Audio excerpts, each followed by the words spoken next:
अगर आप भी चाहते हैं कि ऑडियो वीडियो सबसे पहले आप तक पहुंचे, तो इस चैनल को सब्सक्राइब करें और साथ ही बेल आइकन को दबाना ना भूलें। बोला बोला दुर्गा मैया की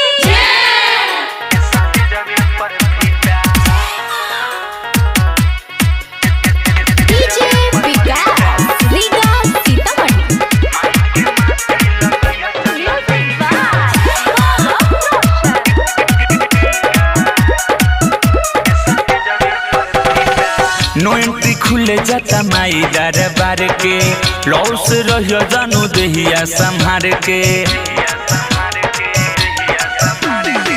नो एंट्री खुले जाता माई दरबार के, लॉस रहियो जानू देहिया संहार के। लाखों के संख्या में जुटल नारी, जगह न मिलता यही कविता। लाखों के संख्या में जुटल नारी, जगह न मिलता यही कविता। माई के माथे लगई है चंदन टीका, मुखिया जी कटिए ये सके जवे पर फीता। माई के माथे लगई है चंदन टीका, मुखिया जी कटिए ये सके जवे पर फीता।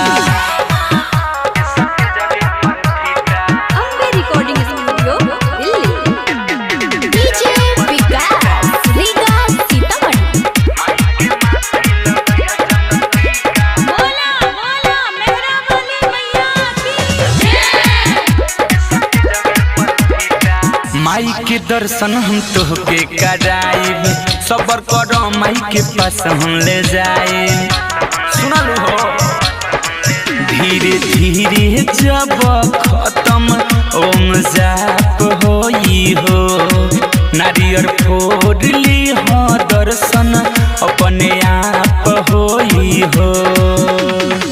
जने नाटी जानू जनी ही नहीं पीता, जने नाटी जानू जनी ही नहीं पीता। माई के माथे लगई है चंदन टीका, मुखिया जी कटिए ये सके जवे पर फीता। माई के माथे लगई है चंदन टीका, मुखिया जी कटिए ये सके जवे पर फीता।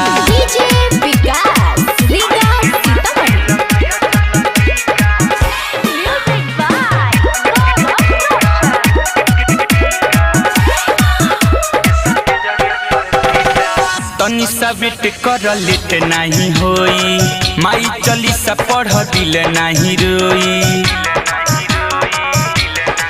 बाडू भूखल जानू मुँह तोहर सुखल लागता।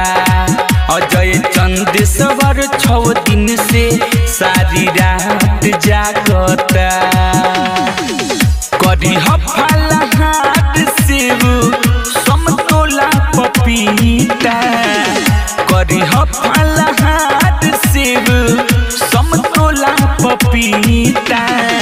माई के माथे लगई है चंदन टीका, मुखिया जी कटिए ये सके जवे पर फीता। माई के माथे लगई है चंदन टीका, मुखिया जी कटिए ये सके जवे पर फीता।